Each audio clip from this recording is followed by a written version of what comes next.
Hello and many thanks for joining us on this edition of the program People, Politics and Power. I am Imoni Amarere. The much anticipated Ekiti State governorship election is now done and dusted, with the electoral umpire, the Independent National Electoral Commission, declaring the candidate of the All Progressives Congress APC winner of the June 18 polls. It was one of the two off-season governorship elections scheduled for this year, the other being the Osun governorship election, which comes up in less than a month's time. The Ekiti election was significant in several ways. It was the sixth governorship election in the state since the return to democratic rule in 1999 and the first election to be conducted under the 2022 Electoral Act. It provided the Electoral Management Body INEC an opportunity to validate the efficacy of the BVAS technology after its not too impressive performance in the Anambra governorship polls in November last year. INEC deployed about 3,346 BVAS machines and over 10,269 personnel for the Ekiti election. The election was also a first test run for the political parties under the new Electoral Act to demonstrate their understanding of the law, their organizational capacity, and their electoral value, and of course their priority after their various special presidential nomination conventions for the 2023 general elections. For security agencies, particularly the Economic and Financial Crimes Commission, EFCC, it was another opportunity to weigh down on the menace of vote trading or bribe for votes ahead of the 2023 general elections.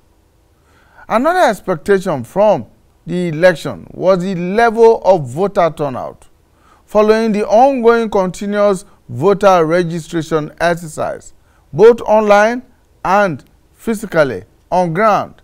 And of course, there were sundry other issues that usually trail elections and electioneering processes in Nigeria, such as the conduct of candidates and their supporters, both in the run-up to elections, during elections, and after the elections.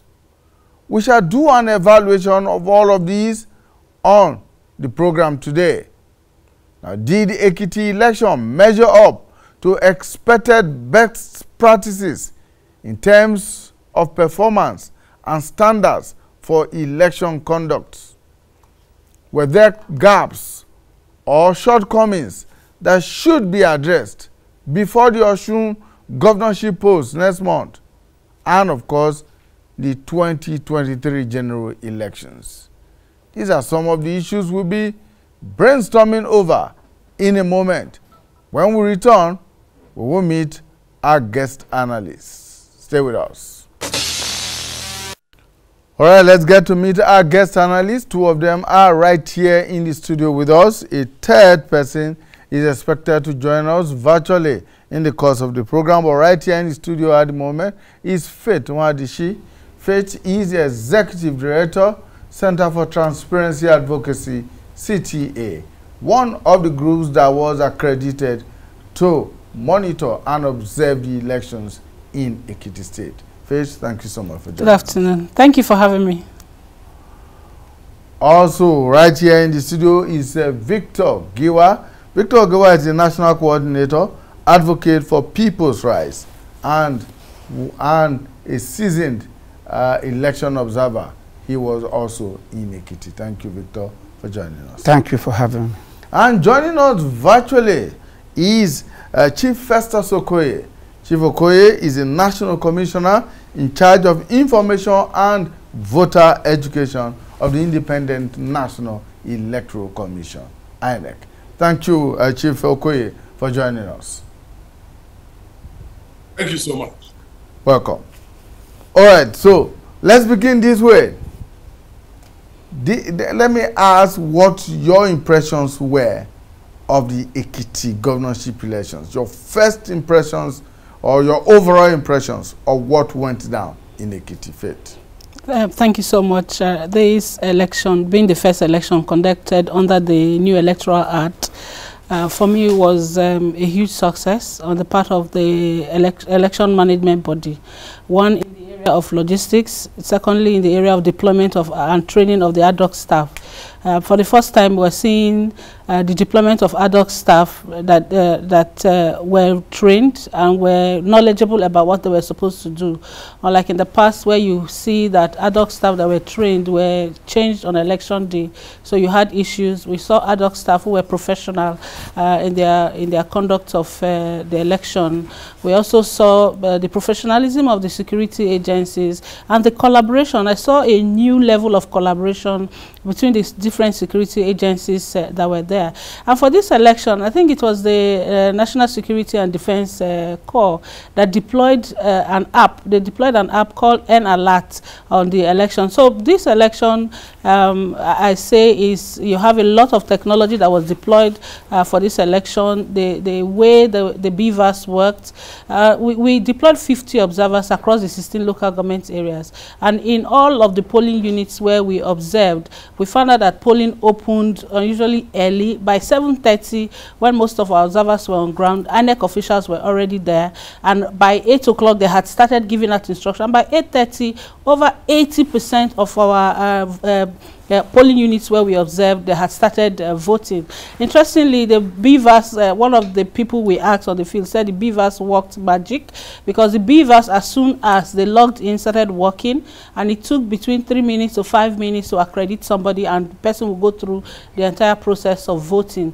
That, to us, contributed a lot to the kind of calmness that we saw on election day. Even when the results were eventually announced, there was still calm in Ekiti, because I was in Ekiti for about a week.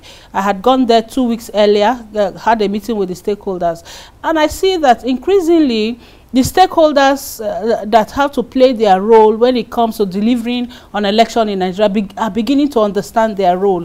You see the National Union of Road Transport Workers, because they were on ground, they were on time, they were able to take people to the polling units, and that was where how it worked. Though there was one particular polling unit, farm settlement unit, I was there. Election didn't start till about 10, because the officials didn't get there. They said the road transport, the driver took them to another local government area, and they were relocated. But as soon as they hit the ground, in 30 minutes, they started voting in that place. So, and then you see also the police, the civil defense, DSS, everybody working together as a team. Not because I'm police, not because like what we saw at Anambra and what I have seen personally in other elections. There's always that altercation between who should be in charge. When you have a committee of police, NSCDC, the army, there's always that tension between them. But I didn't notice that. But interestingly, the fact that the NSCDC deployed an app, they called it the N-Alert. It was an app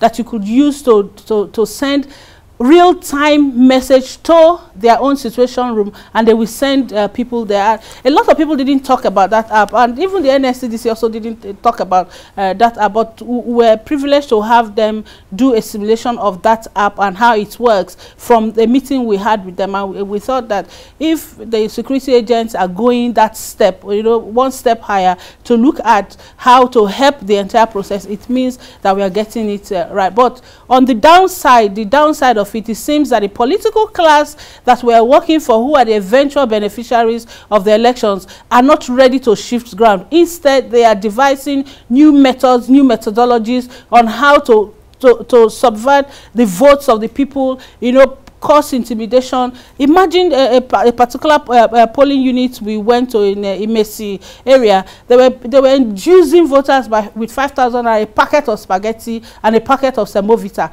It was that bad, and we had that captured on tape and all of that. And in another case, a particular party agent of a party went to vote for another party because they were going to give him money. At times we laugh about these things, but there are serious things that we need to look at that a party agent. Yes, a party agent went to vote for another party because the money his party was giving was lower than what he was going to get from the other party. From the other party. So he actually went and voted against his own party. And you see that while INEC itself, the police, civil society organizations, observers are working tirelessly to ensure that we have a seamless electoral process, especially on election day.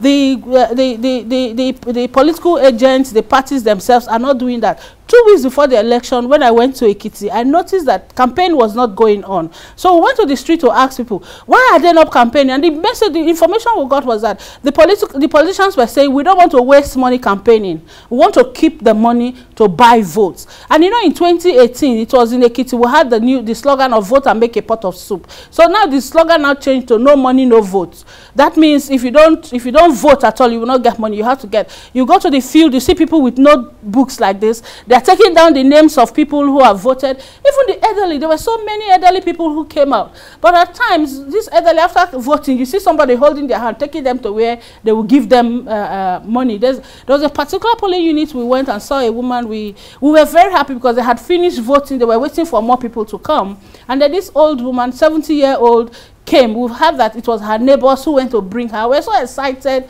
I went to interview her, asked her why she came out to vote. She said she was coming to vote for somebody who has the interest of the old people at heart, and she would encourage young people to ensure that they vote along those lines.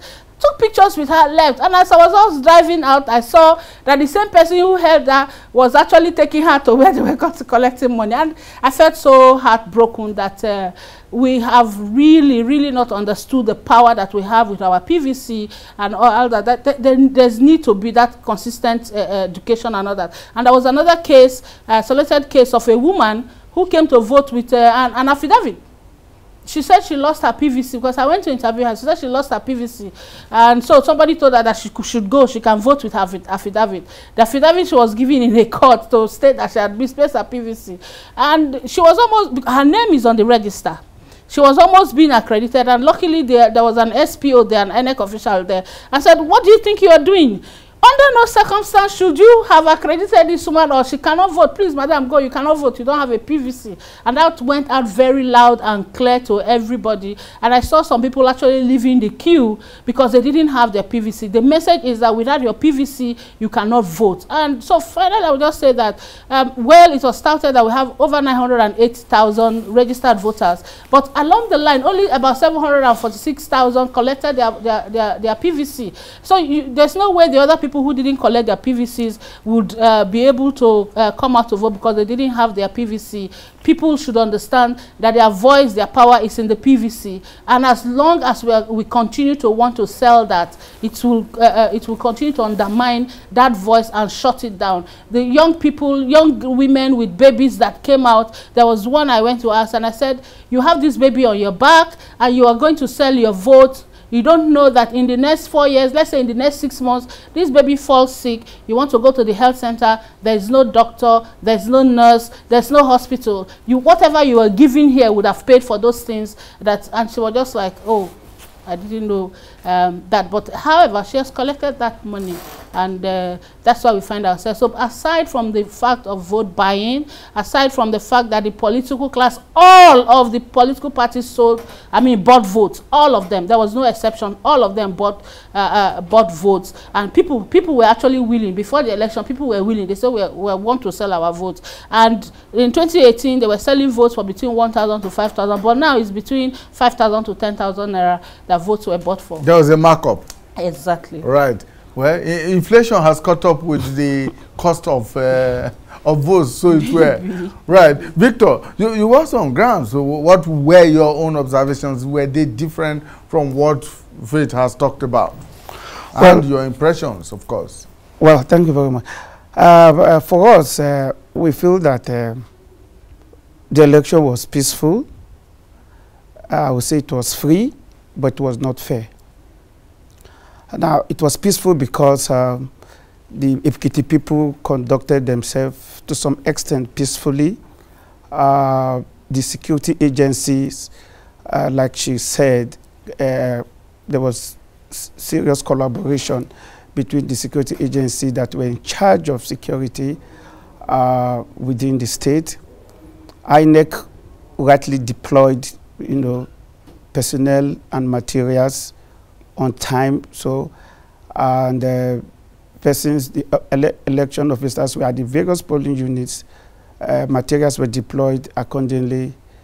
Voting started majorly around 8:30, and so it was free. But it was unfair. It was not fair because the whole process was marred with pecuniary interest. People, like one of the issues she raised was people had to vote based on the amount of money they think they can have.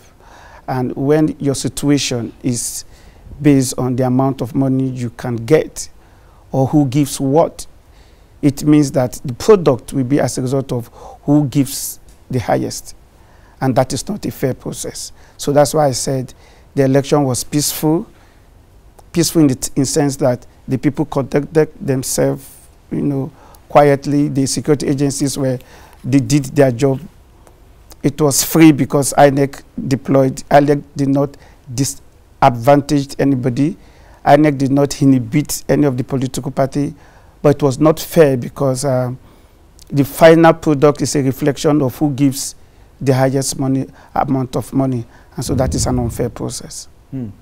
All right, we'll come back to the free but unfair process much later on. We need to clearly make a distinction between when an election is free and when an election is not fair.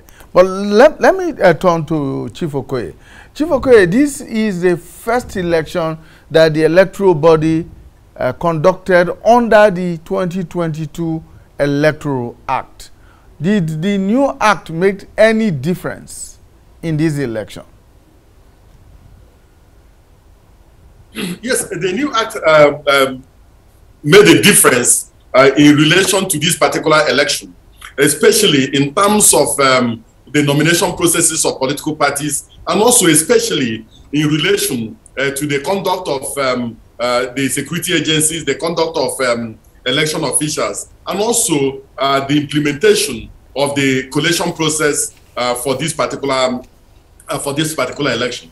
But fundamentally, what this commission did was to do what we call both internal and external review of the Anambra and FCT area council elections to make a determination what we did so badly that we needed to change completely, and then what we did not do so well that we needed to improve, and what we did so well that we didn't need to do any other thing in relation to it. And so that was the template through which we approached this particular election. Now, as you are already aware, a total of 989,224 voters registered to participate in this election. And as Faith pointed out, over 76% of the registered voters did collect their PVCs going into this particular election.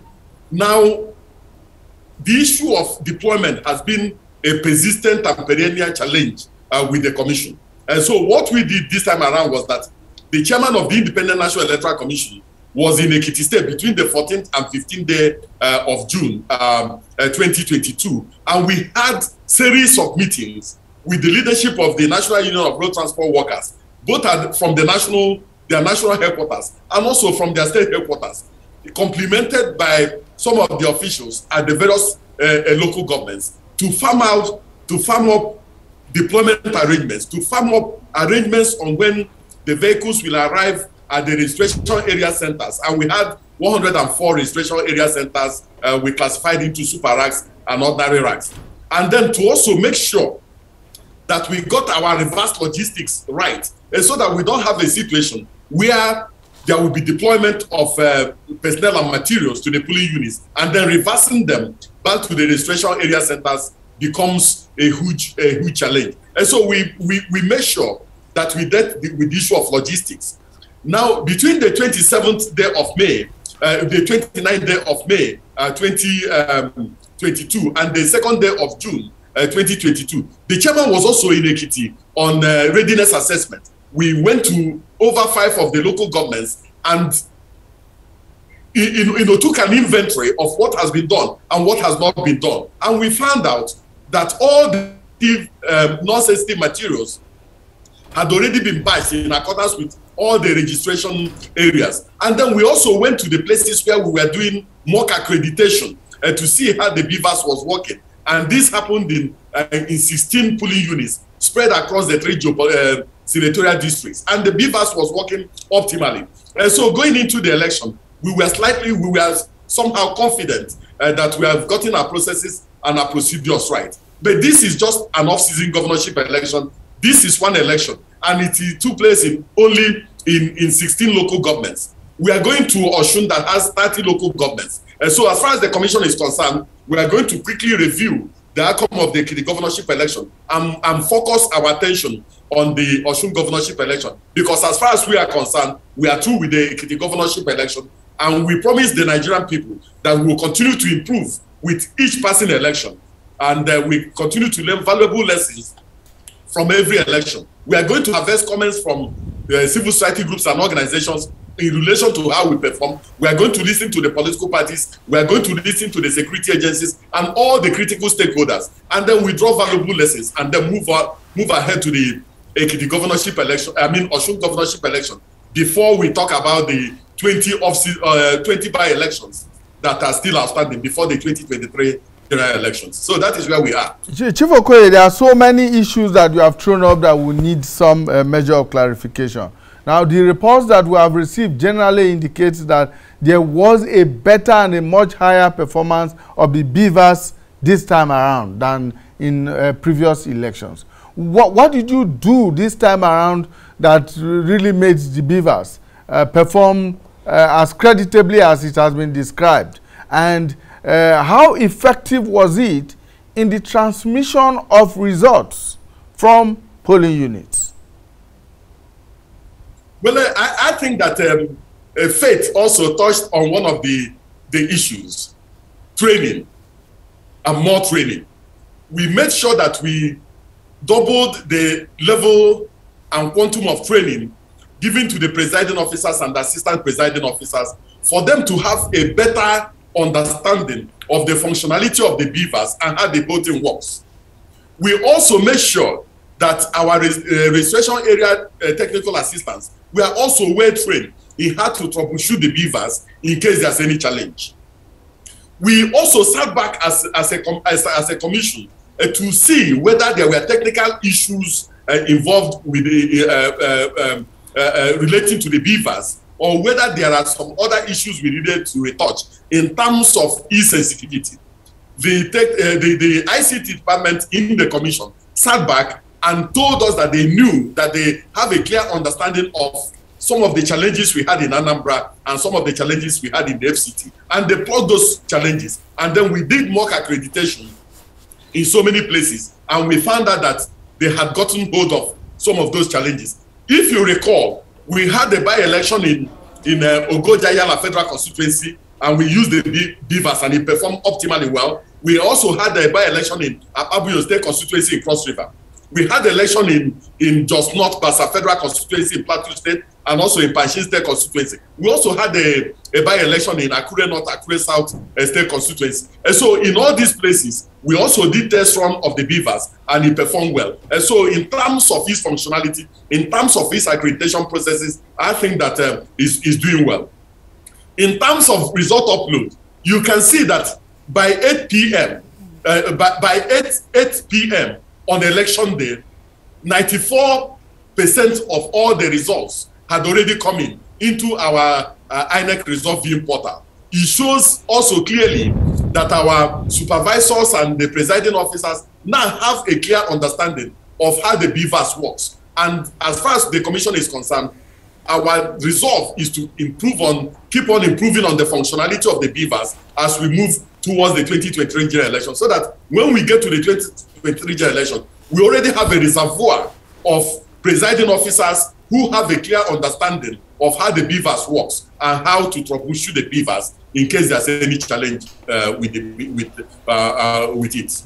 Very quickly, Chief Okoye, there was the isolated report of some beavers machines not recognizing certain accredited delegates. In one particular local government, I think it was either in Electoral or one of those places, where about 40 elderly persons could not be accredited by the beavers because, and the reason that was given was that their facial character had changed between 2010 when they were registered and now.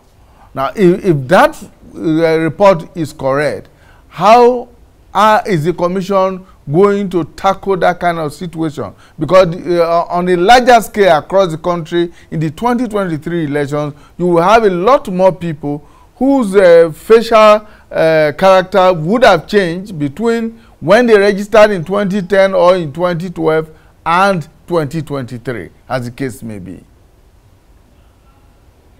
Yes, we received such reports. In some of the places, we were informed that the presiding officers and those who were operating the beavers machine got some of them to smile, and the moment they smiled, they captured their facials. The ICT department has also taken it on board and taken into consideration some of those challenges, and they are also looking at the sensitivity of the beavers and its recognition of people whose faces have changed over time. So we are confident that by the time we get to 2023, we will have obviated such challenges. So there's no cause for alarm. We're on top of the situation, and we are going to make sure that every Nigerian who is registered to vote gets an opportunity of voting. Okay, Chief Okoye, we'll come back to you very quickly. Let me return to the studio here and ask Giwa, your expectation in terms of the turnout of voters. The initial report that was received on Saturday morning was that, there was massive turnout of voters in most polling stations across the state. And that was the impression that everyone got until, of course, the results started coming out. And finally, what the INEC reported was the fact that it was not more than 36–37% of registered voters or even accredited voters that came out.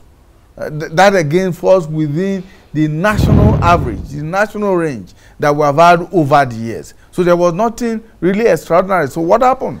Yeah, Imani, thank you very much. That again was a very important angle for us in the civil society organization, and for us in particular, especially in the background that this is the first election that is conducted after the Electoral Act 2020. And of course, some of the attraction and some of the high point is the fact that, yes, we have an Electoral Act that has come in with new innovation. We have an Electoral Act that has promised us electronic transfer of results. We have an Electoral Act that has promised us electronic transfer of results that seem to give confidence, that seem to give some level of comfort to Nigerians, such that they will come into they will approach the polling unit with confidence that their vote will count. Because in all the matrices of election, what is key to us is the fact that the voters should be comforted. The voters should have confidence that their vote will count. And if voters have confidence that their vote will count, then they will come out and cast their vote. Now, I was very, very particular about that election. And I really want to see how Nigerians are brazen up, you know, especially within the light of the Electoral Act 2022 to the 2023 election. So we were excited. When we saw the initial upsurge of people, I remember in one of our discussion in our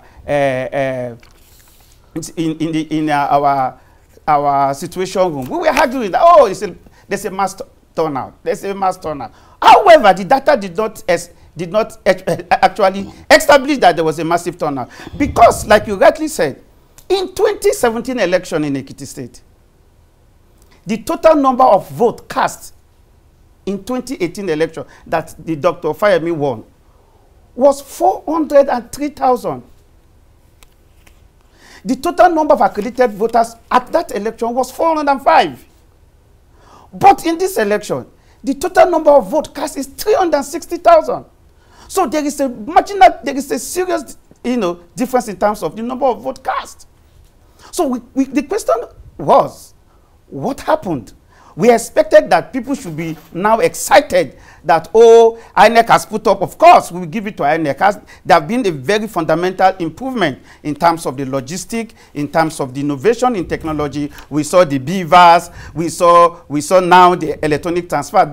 Those should be able to give Nigeria and the voters confidence so that they can now approach the electoral process with some level of seriousness and all. But that did not really show. So instead, we saw even a decline in terms of the number of votes cast, the number of accredited voters, like you can see even in the result. Fayemi won with 197,000. His second runner up in 2018 won with 171. In this case, the winner got 187 and the second runner up got 82,000. While in the 2018, the second PDP got 171. So what really went wrong? But we know what went wrong. One, the psychology of the voters. The psychology of the voters have been bastardized. The greatest injustice that has happened to Nigerians is misgovernance. The greatest abuse of human rights that has happened to Nigerians is misgovernance. So Nigerians don't have confidence in the politicians. They just believe that, look, it is the same thing. The people that we win, we win. Whether we go there and vote. So that is why what you can see and what we saw is the fact that people now approached the polling process with the belief that that is once in every 4 years where they can pick up money at the point of casting their vote. So the narrative needs to change from the transparency in the process, from the confidence in the process, to the orientation of the masses that, look, you can make the difference. You can make the difference in social media. I was telling some of my friends that, oh, people who are campaigning for a particular political party, young people who are saying, oh, they want a particular political party in the 2023 election. I said, polling units are not in Facebook. Polling units are not in Twitter. Polling units are on the field. So Nigerians need to know that until you approach the polling unit, until you go out there and cast your vote, first of all, pick your PVC, go there and cast your vote. That is when your vote will count. In the side of INEC, like Festus said, INEC has made some very, very, very remarkable improvement in such a way that we can add at least 70% confidence in the process. But the psychologies of the voters have not been worked on. Oh, we have improved system. Oh, we have the Electoral Act, the new Electoral Act. We have Section 38 that talk about transfer of the INEC guidelines that talk about transfer of results and the transmission of results. However, the man there in Idonyi local government, the guy in Enugu Street, the villagers in Ugboha, they don't know about electronic transmission of results. So how do we let them know that the mindset they have pre-2022, the mindset they have pre-2022 about election has changed? That INEC has now tried as much as possible to improve in the system. That is what has affected the psychology of the voters, and that is why they have not approached the polling process. So who is to help in changing that mindset? You and I, and the major stakeholder, which is in particular INEC. We need to go beyond what we have in the social media. We need to go to the grassroots and let them know that woman in Ijosi local government, that woman that she said that voted, we need to let her know that, look, this process have changed. The INEC has put up a process where your vote can count. Don't mortgage your vote. Until that orientation is done to our electorate, we will not see the difference in terms of the number of people that will be approaching the polling unit. Well, Faith, compared to 2018, there were about 79,000 plus newly registered voters. So the expectation was that, oh, this time around there will be a larger turnout. There will be more voters accredited and more valid votes counted. But like Gewa has said, that was not the case. This time around, there was even a reduction, almost 40,000 reduction in the number of voters that were accredited and voted in this election. If it was over 400,000 in 2018, this time around it was just around 363,000. What happened? I think consistently, if you look at the history of elections in Ekiti, 2014 was higher than 2018, and 2018 was also higher than what we have in 2022. The fact of the matter is that we need to put all of this at the door of governance, because when you elect people into office, there are a lot of expectations that come with it. So when you elect people into office, people expect that at least you deliver on your promise, the promises you made to the people. But when you go back and find out that 4 years down the line, you're still the same, the promises have not been met, and things are not changing, definitely people will begin to question that. I just want to add something to what Giwa said about who should be responsible in ensuring that citizens come out. I think we should first of all put it at the footstep of the politicians. It is the responsibility of politicians to carry out voter education, because they're the ones who benefit from the process, not you and I.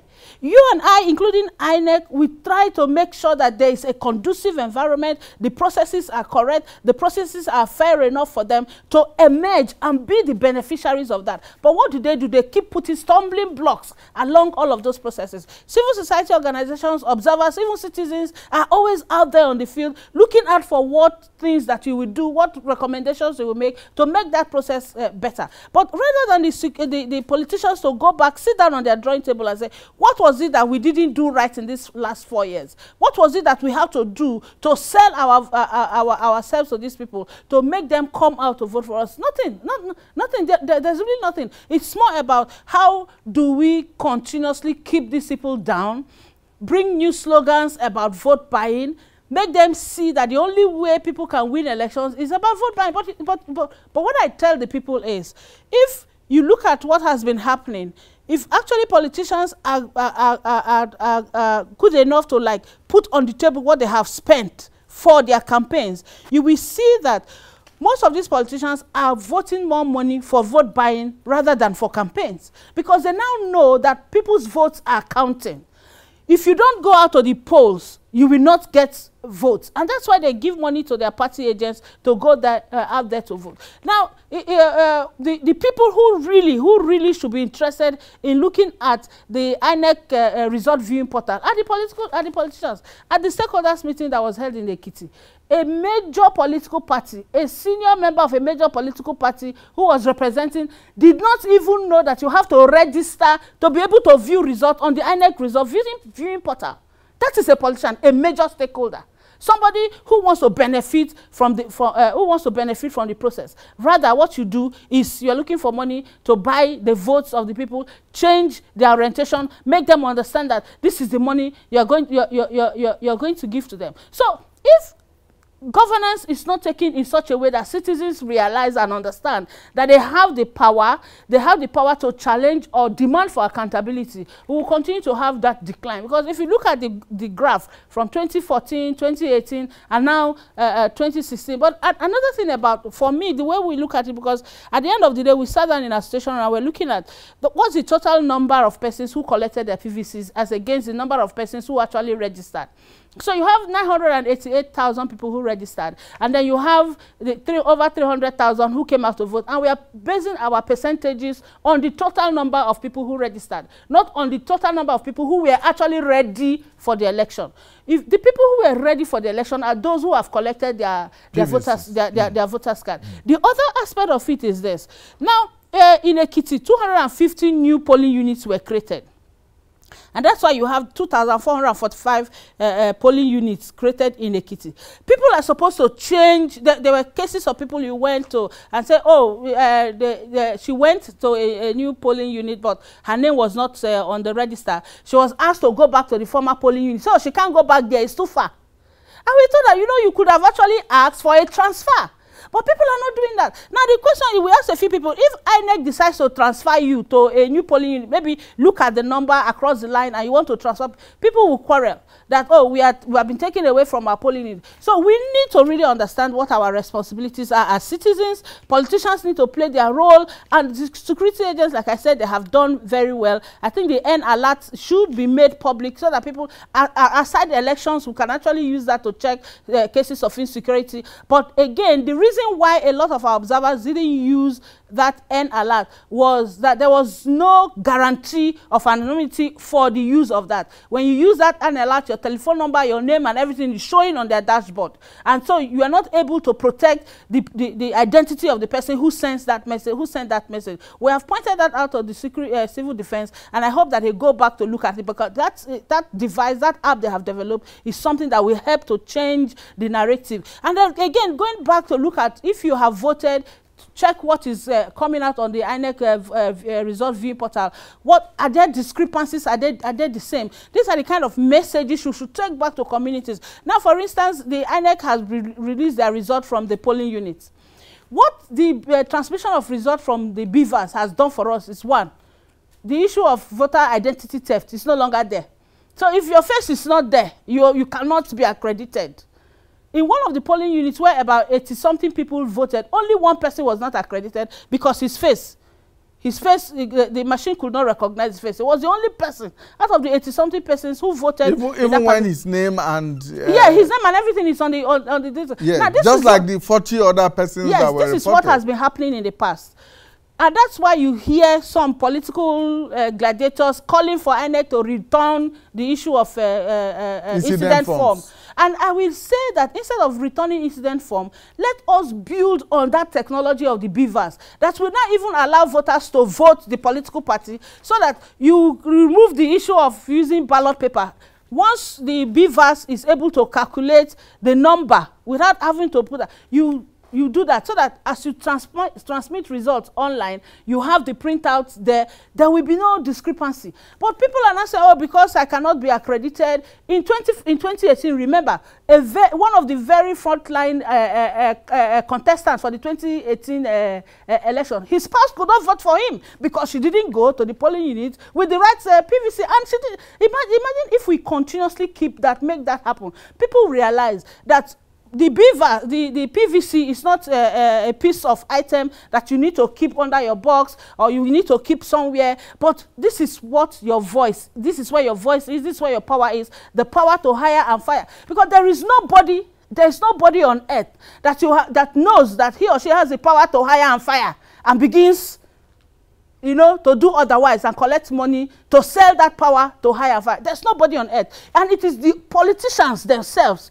who will send that message home. Let the people understand that in those days when I was in Benin City, when they say, "Umana lawyer, urioya," what it means now is that you transfer it to the politicians. That when the politicians are not loyal, that they will suffer, because that's the translation of what that means. Umana lawyer, urioya. Now, it is no longer the politicians who will come to tell the citizens, "Umana lawyer, urioya." The citizens with their PVC will go to tell the politicians, "Umana lawyer, uroya." And in being loyal, you deliver on your promises on governance, you deliver on your promises, and because you are looking for money to deliver on governance, you won't be looking for money to buy people's votes. To buy votes. All right, let me quickly turn to Chief Okoye, and let's address one issue very quickly. You discovered that the number of invalid votes in this election, over 8,888 votes were invalid. They were cancelled. Now, what would you say is responsible for that? Poor voter education, or what exactly could be responsible for that? Well, there are varied and variegated reasons for the invalid votes. Sometimes people do not conform to the way they have been trained or they have been asked to fold their ballots. So sometimes they fold their ballots wrongly, and then the ink splashes on another party's logo. And then during the sorting, people will object that the voter's intention is completely not clear.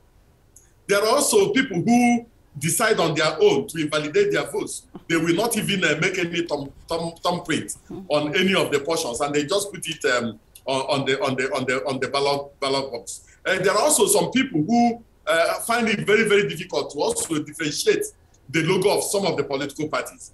I really believe that the political parties have a huge role to play in educating people in relation to their logo and in relation to their symbol. The commission will not do this for them. The commission's remit is to pay clear attention to the processes and procedures of voting.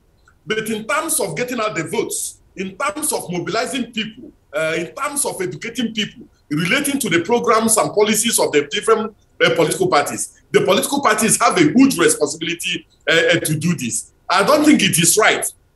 I think it is obscene that at this time and at this day and age, that and with the existence of these political parties over a period of time, that some of their supporters will still go to the polling units and not recognize the logo or the symbol of their political parties. So I think that the parties need to do a lot of education.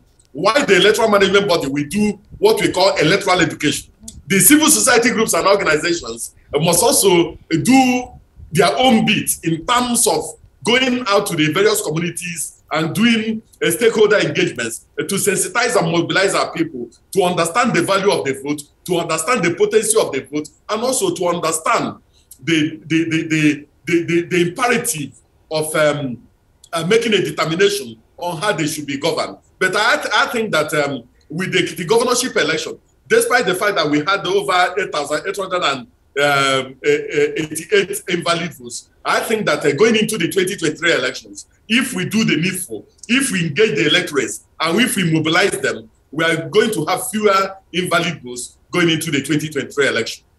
Now, very quickly, Chief Okoye, there is also the whole issue of the warehousing of electoral materials. Before now, these CBN offices in the various states was where the INEC relied on to warehouse particularly the sensitive materials. But now the electoral body has said no, it's no longer using the CBN. What was the alternative this time, and what would be the alternative in Osun? No, we have not said categorically that we are not going to use the CBN. What we have said is that based on some of the issues that have arisen in relation to our warehousing of our materials with the central bank, that for the Ekiti and Osun governorship elections, we are going to design and devise an interim measure to take care of the situation before returning to the drawing board and making a determination on the way forward. For the Ekiti governorship election, we used the services of the Nigerian Air Force, and they flew the sensitive materials to Akure Airport, and then under heavy security, they were warehoused in our state office under heavy security before they were deployed to the various local governments. We are going to do the same thing with the Osun governorship election. We may fly in the materials to the airport in Ibadan, and from there move the materials to our state office. But a general election is a much more bigger election. We are talking about, for instance, if at the end of the day, when we integrate the main voters register with the supplementary voters register, we may have over 95 million registered voters. The implication is that we have to print 95 million ballot papers for a presidential election, 95 million ballot papers for senatorial election, 95 million ballot papers for House of Representatives elections, and it goes down. And the same thing with result sheets and so on and so forth. Warehousing them will not be a child's play, and we do not have the type of space required to do that. And so after these elections, we are going to go and sit down with the central bank, review our relationship, look at what the issues are. If we are convinced that it is no longer feasible for us to warehouse our materials with the central bank, we will then look for other logistic pathway in order to obviate the challenge. But as at now, no decision has been taken by the commission going forward, other than decision taken in relation to the Ekiti and Osun governorship elections. Thank you very much, Chief Okoye. We thank you for your time with us on the program today. Mr. Agewa, very quickly, as we round up our discussion, what are your expectations for Osun? Well, my expectation for Osun is that INEC should be more practical. Now, I need to say this. The issue of vote buying played a very significant role in the result of the election. INEC needs to look at how they can reduce that. And how do you do that? Now, she mentioned incident of how a particular party agent voted for another party. The question you will ask yourself is, how did they see it?